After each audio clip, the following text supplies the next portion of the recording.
This is a podcast or something like that. Hey, what's up? Welcome to the podcast, episode 83. Okay, we're doing it. We are on the air, and we're on the land, and we're on the water. And we're going to be broadcasting here through multiple elements for the duration of the podcast. I am here to present you with a lot of new and critical, important information. Here at the Verbal Journal Podcast, we make sure to cover only the most inherently important information possible. We've gotten some messages about the way we present the information. The desks. Okay, well,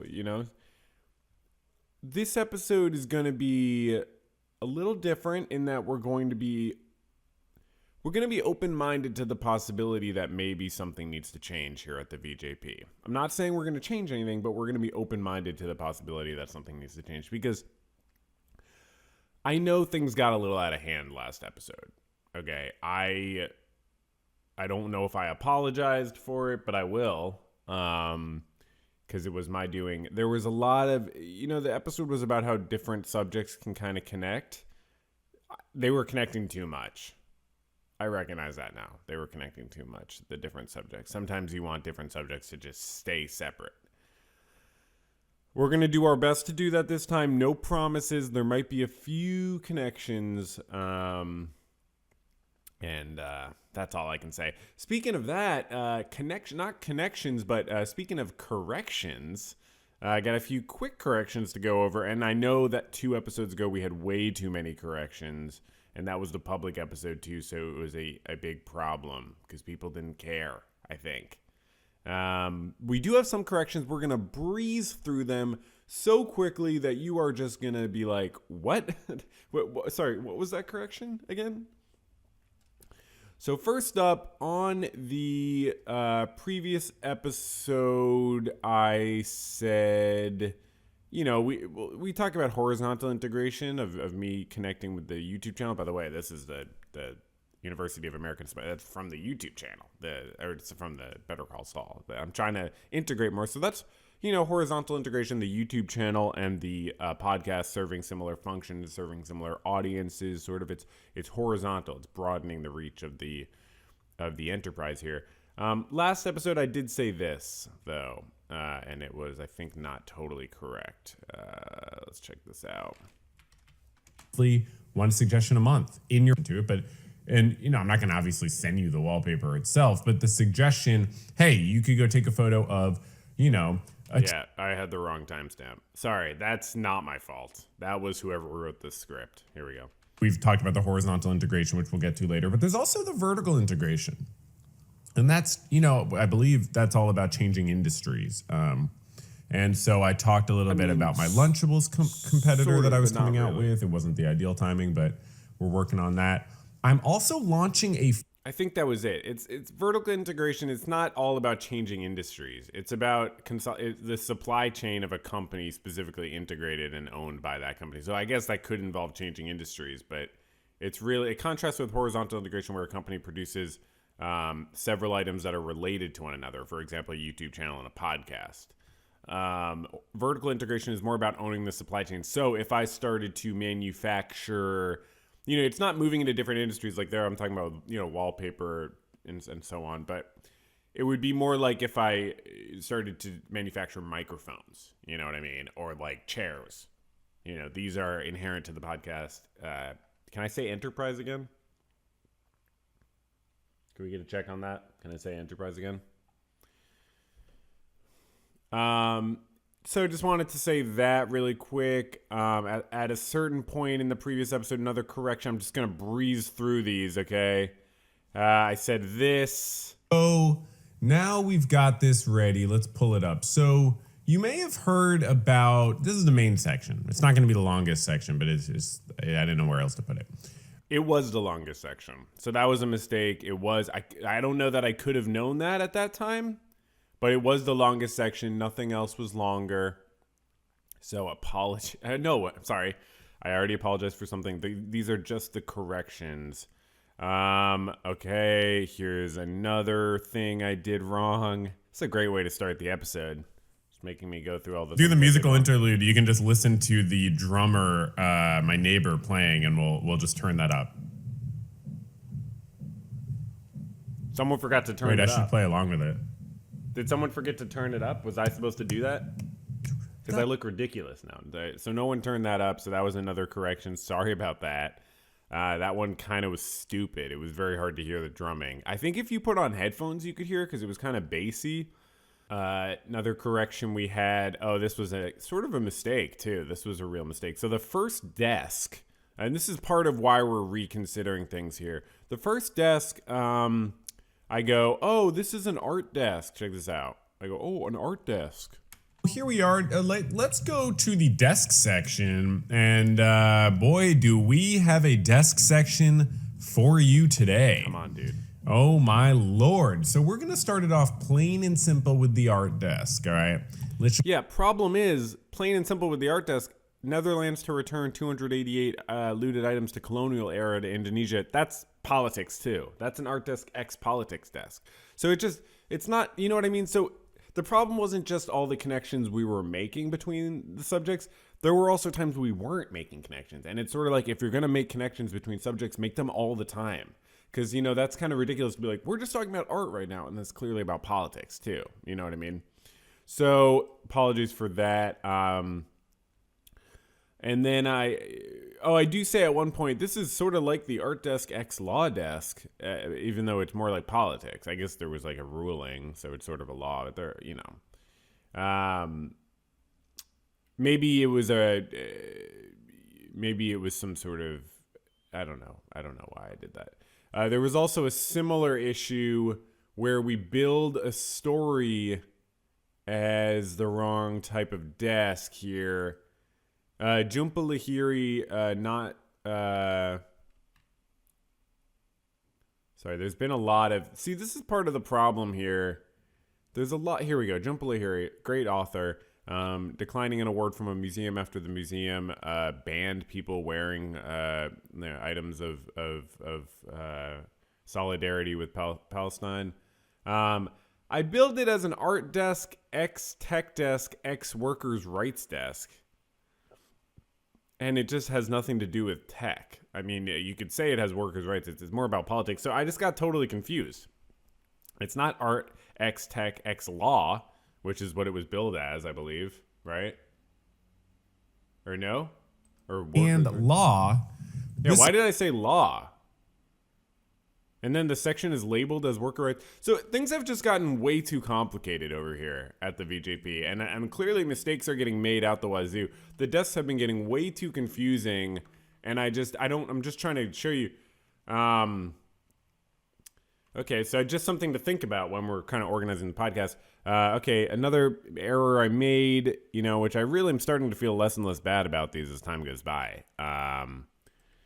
When I realized that this date related to this article related to Greta Thunberg was written in month, day, year instead of day, month, year.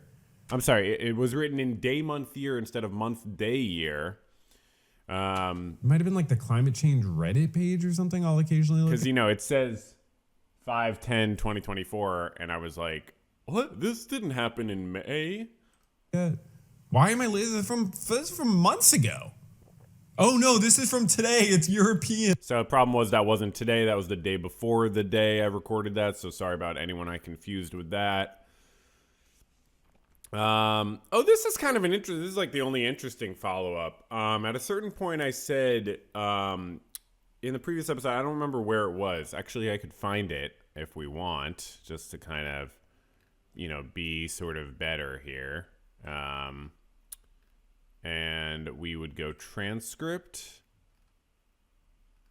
Where is the transcript? And then we would go, all right, so, hold on. So spear. Okay, here we go. Okay, so here's what I said. Look at that. It's so easy these days because of, I guess, the way they transcribe everything we say. Were clearly taken via murder. The point of a spear, I think it might actually be an expression. No, it's from Indonesia or Brazil. I don't know if it's from either Indonesia or Brazil. I thought I had read it in a Vincent Bevins book, so I looked through PDFs of both Vincent Bevins books, and I could not find the phrase "tip of the spear." I was pretty sure he was I thought that was from a Vincent Bevins book. But then weirdly, I was watching the Majority Report. I was watching some clip about some guy they were making fun of, which I enjoy. And Matt Leck on the Majority Report says that the specific wording of tip of the spear that someone said in the video they were watching was a reference to the armed wing of the African National Congress. Which is called Spear of the Nation. So it honestly doesn't seem like the thing I thought I was talking about, frankly.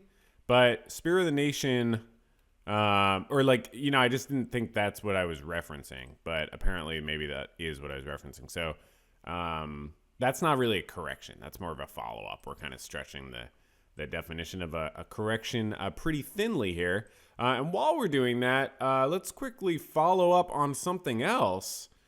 So a few episodes ago, I was comparing Donna, my producer, to Lorne Michaels.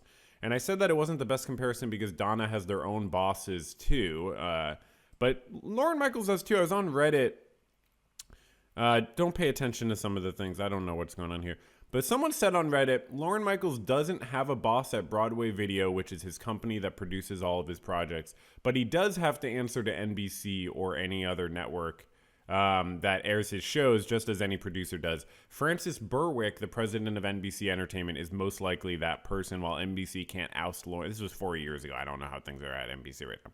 While NBC can't oust Lorne from his own company, they own the rights to SNL and can replace him in his executive producer capacity or even cancel SNL if they really got to that point. Upvote that. I can't do it.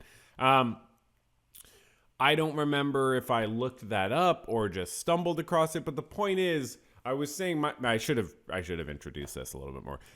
This is really bad. I was saying my producer was like Lorne Michaels, except not really in charge. Turns out Lorne Michaels not really in charge. You know what I mean? Every boss has a boss. So, yeah.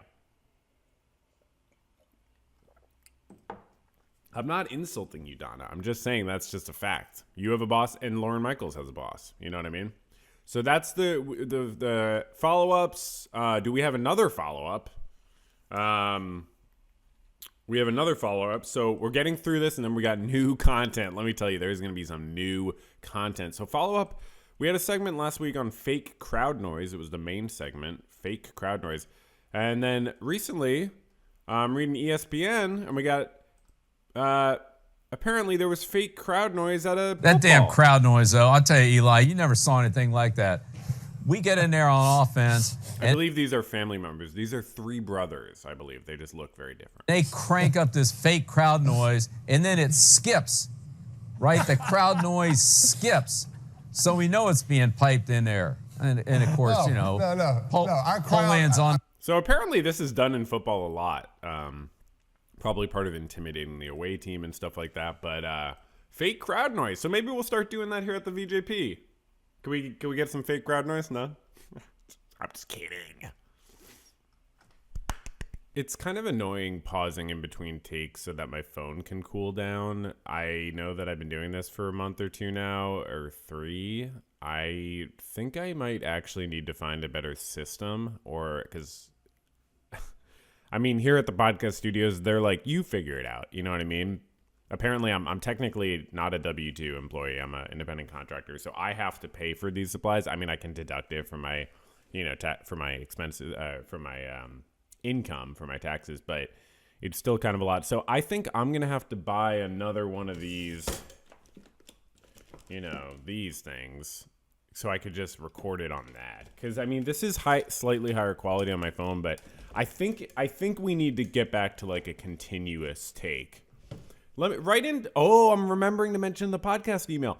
Write into verbaljournalpodcast@gmail.com. Let me know if you think it's worth it to do a continuous take, even if it's slightly less quality. For like $100, I can buy one of those cameras again that works, and we could just do a continuous take. I don't think I could keep doing this. This is like the pausing. It's really annoying, and this whole it takes up too much time. Anyways, so next thing we got to talk about, we got a lot to talk about today. Let me tell you what the next thing is. It's a word of the day, and the word of the day is pathetic. Is that a typo? I know the word pathetic. Are you trying to insult me? The word of the day is shitty podcaster. It's like, excuse me. I'm sorry, pathetic. Pathetic. Pathetic. Pathetic. Pathetic. Pathetic. Pathetic. Pathetic. Pathetic. Pathetic. Okay, characterized by bathos, the sudden appearance of the commonplace in otherwise elevated matter or style. This is actually really dope. The sudden bathos. So instead of pathos, it's the sudden appearance of the commonplace. Pathetic. Wow, that's kind of cool. So it means people applied the same linguistic transformation to coin pathetic from pathos, pathetic, turned apathy into apathetic, pathos into pathetic, bathos into pathetic. The Greek English speakers added the suffix etic to bathos means depth. So in English, it's kind of triteness or excessive. Pathetic, the ideal adjective for the incredibly commonplace or the overly sentimental. Okay. I think it was from an art book. I don't know how I'm going to use that one. Pathetic. So next up on our pathetic podcast, we got, what do we got? The first thing here.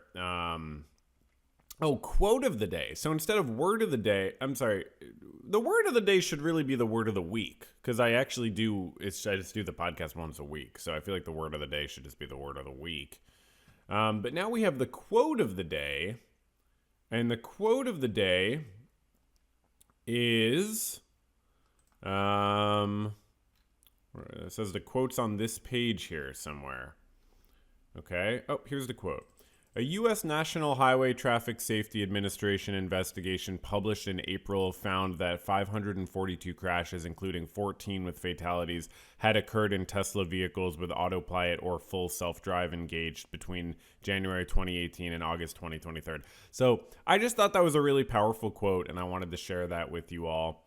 I cannot, just a side note, what is this, a tech desk? I cannot believe that they were allowed to call something full self-driving that is not full self-driving. It is not. It's not even like debatable. It's just not full self-driving. And they were allowed to call it that, which is just wild. Full self-driving, despite its name, can't be operated safely without a human driver. I mean, the only thing worse, in my opinion, than actually making something that's intended to be driven without a driver is making something that sounds like it's intended to be driven without a driver, but it actually does require a driver. So just wanted to share that powerful quote. I guess we could call this the quote desk. No, we're trying to get less desks. I'm sorry. I know that. All right, but speaking of desks, we do have the desks section. So should I do the desks and just try to not make it too complicated, or how should I do this? I wasn't really given explicit instructions here. So the first one we have is social media desk x law desk. Is that too complicated? Should I just try to talk about things without categorizing them exactly? Or I understand they get complicated. Let's just see if this first one, if the categories are right, okay? Social media, X law. Okay, I understand versus TikTok. Okay, that sounds kind of serious. I hope it's not too serious. In late August, the U.S. Third Circuit Court of Appeals released a far-reaching decision holding that Section 230 of the Communications Decency Act did not provide a safe harbor for the social media company TikTok when its algorithms recommended and promoted a video which allegedly led a minor to accidentally kill herself. Wow, that's extremely sad. And it does have to do with social media and law. So yeah, this Section 230 is meant to prohibit a court from treating a provider of interactive computer service as the publisher of the content posted on this platform. So it provides a lot of protections for platforms. But here, when a 10-year-old died because of a video that recommended choking yourself on TikTok, the Third Circuit Court reversed the ruling from the district court and said that actually internet platforms use algorithms to curate and recommend content, so they are engaging in first-party speech, essentially creating their own expressive content. That's fascinating, actually, that the algorithms, they put so much work into the algorithms that they're basically curating their own content. TikTok is not protected under Section 230, and I hope that they get sued. That is horrendous. I mean, you know, at the end of the day, the buck has to stop somewhere. Someone has to be responsible for things. So hopefully that desk wasn't too complicated. Next up, we have Art X Politics Desk. Another combination, one after the other. I know we said no triple desks, but 2 double desks in a row might be a little much for people. Okay. You're the one that has to read the emails. People write in very angry emails. Art and politics. Hope it's something very relaxed. Okay. Not so happy about this. I don't like when the H-man comes into the conversation too much. I feel like he dominates the conversation. I thought it'd be good to look at this guy Adolf's paintings. He was the dictator of Nazi Germany. You probably know him from that. I wanted to look at his paintings. He painted that in 1913. Wow. Hold on. Let me just show you what real painters were painting in 1913. This is what real painters were painting in 1913. You know what I mean? Something like this. That's what, you know, or like, you know, just like people, they think that this is the only one I want to see is the nude descending a staircase. That's not the only thing I want to see. Like this. Oh, no, I don't want to see the bicycle. Oh, show me that painting. When is that from? I know about the bicycle wheel. I know about all that shit. Okay. Oh, Delani. Oh. Is this from... Yeah, I remember her name. You know, you could say when the painting's from, at least, right? I mean... sorry, we're getting off track. I just think, you know, it's very... Wait, I'm sorry. Where's Hitler? Hello, Hitler. Where'd you go, buddy? Sorry, I totally lost Hitler here. This is just so funny because it's like completely... It's completely out of time. It's like, you know, it's what you would expect someone to paint who's obsessed with returning to a different time.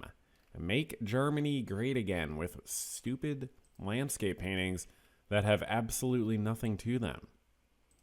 Okay? I mean, if you paint like this, don't get me wrong, there's nothing wrong with it. But it's like, you're not breaking any new ground. Is that signed? Hitler. What if he signed it like, just you see, wait until I get a hold of your... I don't like Hitler. Also, art and politics. We like covering what the activists do to the art throughout the world here because I love it. They cover up the paintings. They put soup on the paintings. I'm a huge fan. Here, activists covered Picasso's motherhood painting with image of Gazan mother and child. That's a great thing to do. 2 activists pasted a photograph of Palestinian mother and child over the protective glass of Pablo Picasso's 1901 painting Motherhood. In a bid for attention to the dangers faced by families in Gaza. So obviously thousands and thousands of people have been murdered by Israel's government recently, just since October, obviously many more historically. And but it just requires like, I mean, it's so sad because like it really could be stopped if the U.S. and other powerful countries tried to stop it, especially the U.S. because we fund Israel. But yeah, so this is a great protest. The museum confirmed no damage was caused to any other artwork in the room. I don't give a shit.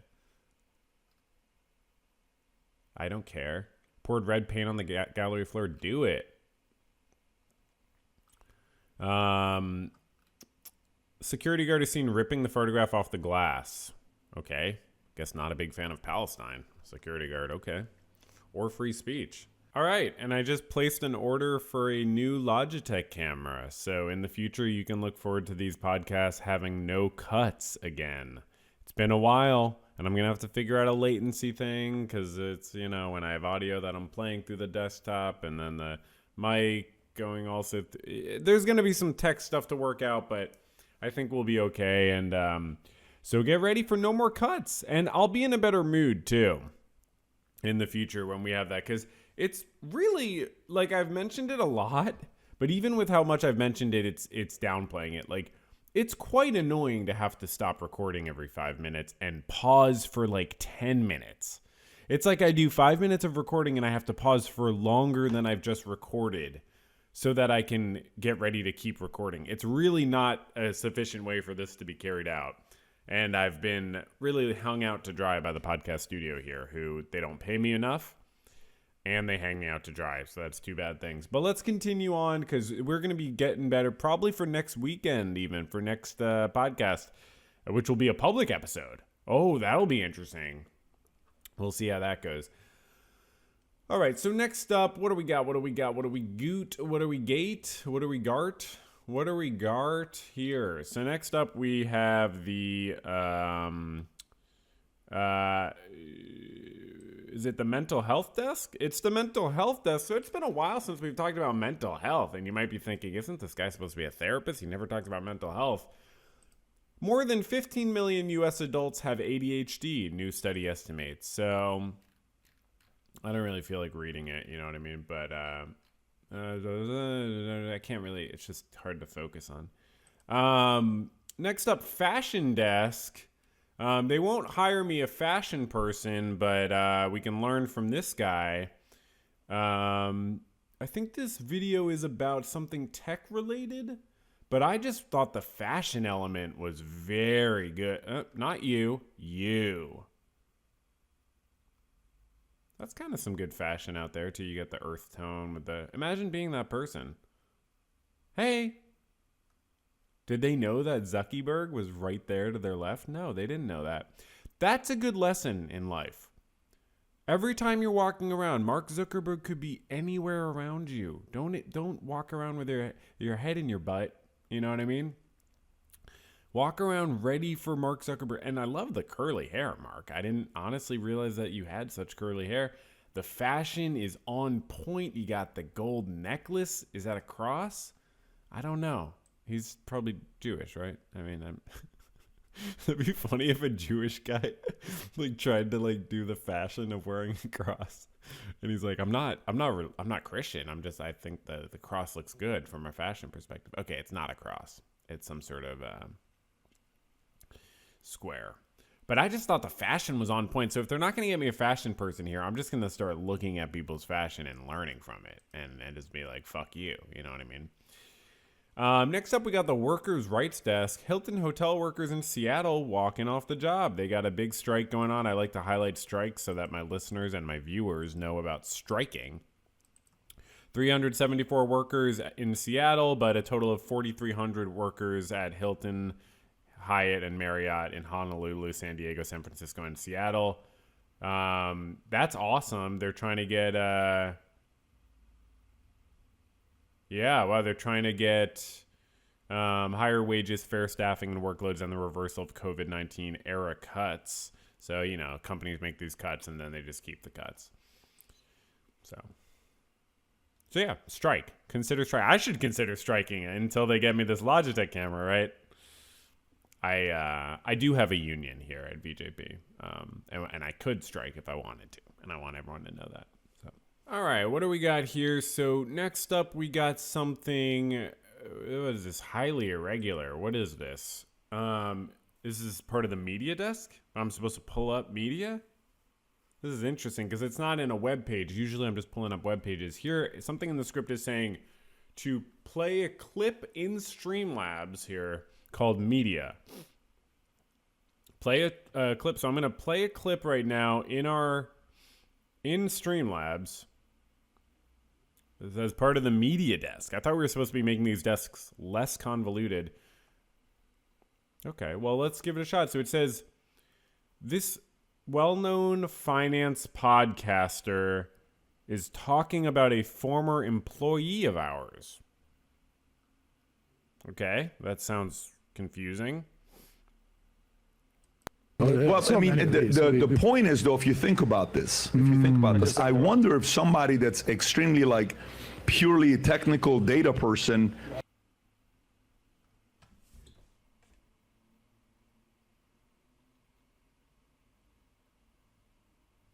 Was that really what I thought it was?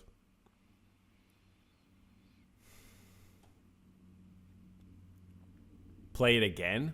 I got the point. The audience, you want me to play it again just for the audience? Okay. This podcaster talking about a former employee of ours. I have to play it again, apparently. Well, I mean, the point is, though, if you think about this, I wonder if somebody that's extremely, like, purely technical data person.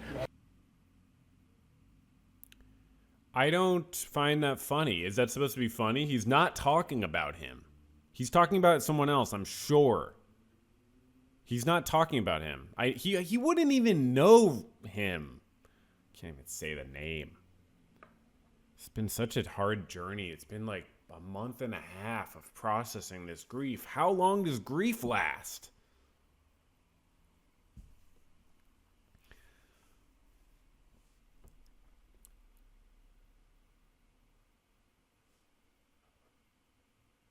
I don't think he was talking about him.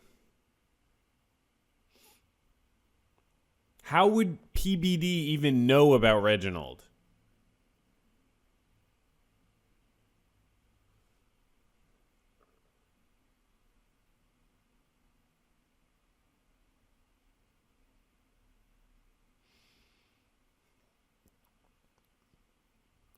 The thing about imaginary people is they become even more real because you're the one creating them. So they're so real to you because you're the one, they have a piece of you in them. You know what I mean? Which makes them even more of not more real per se, but more difficult to grieve, definitely. You know, someone who's not you, who's not imaginary, you could just be like, all right, goodbye. You left of your own free will. But when an imaginary person leaves your life, it's like, you didn't even have free will to leave my life. You know what I mean? So where do you get off? And I don't know whether he had free will. I know I've gone into this whole free will determinism thing. It is possible that imaginary people have free will. I haven't settled that question. I'm not going to pretend I've settled that question. I just lean in the direction of nay. Anyways, I don't, the fact that he's getting talked about on these big podcasts is very hard for me to believe, let alone accept. All right, so that's good. That was fine. I'm going to get over that. It was just very, okay. So, never open a link in Streamlabs again. That's what it's not a link, it's a thing. So what do I want to do now? I guess we got the book desk. We didn't do the book desk last week. I don't know if we've done the book desk in a couple weeks. But there's some good stuff to cover, right? Where's my window? Here we go. Okay, so on the book desk, it's a very transitional episode this week, I feel like, I like that. On the book desk, so first thing we got, I need the other window too. Yeah, sorry, there's a whole Windows thing. Okay, I thought this review on Goodreads was written by AI. Firstly, his preface on acknowledging podcasts is relevant and tells you how fast our world is evolving. And in fact, this book needs to be updated, and so 1.5 out of 5 stars for me. Doesn't sound like AI yet. Why did I think this was AI? I discovered many authors, scientists, philosophers through reading the conversations organized in this book. Why did I think this was... Yeah, it's like... Yeah. For example, Nick Bostrom, a Sweden-born philosopher now at the University of Oxford and is the author of over 200 publications, born 10th March 1973, age 49. They're just telling us the details of someone else interviewed in the book. He works at the Future of Humanity Institute. For some of his research, see... I'm reading the hardcover version of his conversations. Published August 2020, some of the conversations were in 2015, 2016, 2017, so I can see the necessity of a more recent podcast. We're talking about a book. But it is a book made of podcast conversation, so the AI is confused.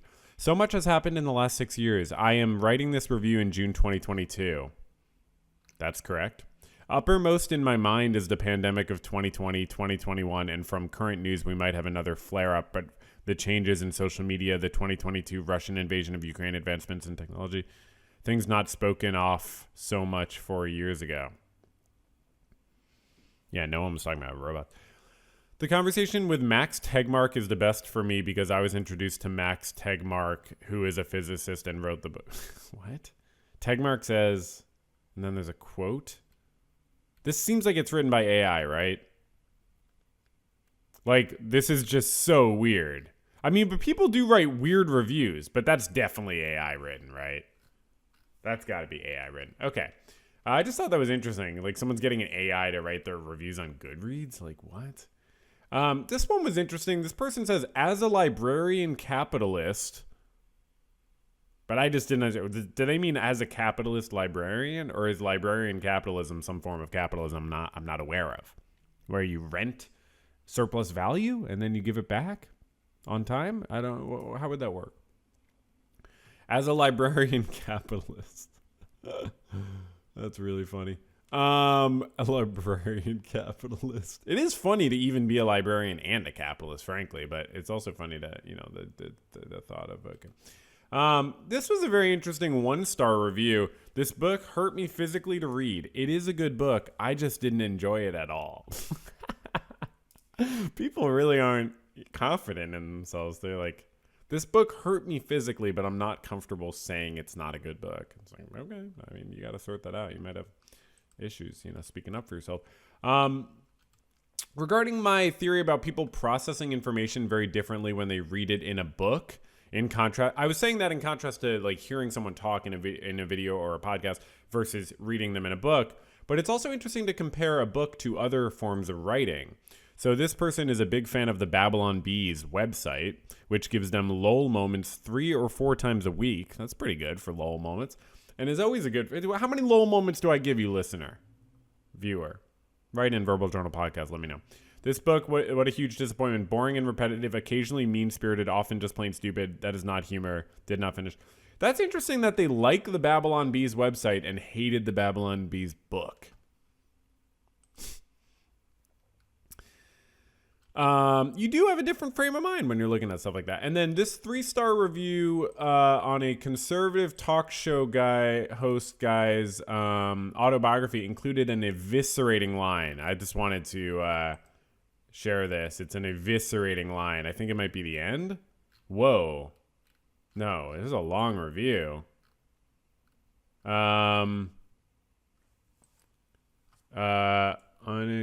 Okay, here we go. They said, it's true that the unexamined life is not worth living, but the unlived life is not worth examining. Can you imagine someone saying that about your life? Oh my God. That's amazing. That's absolutely amazing. So, great. So that was it. That's all that. And we're pretty much ready to get out of here. Let's see. We got the closing the loop desk. We don't have anything there today. So I guess I didn't leave any loops open last time, right? I guess nothing to close. I guess I'm getting pretty good at not, leaving things, unfinished, basically.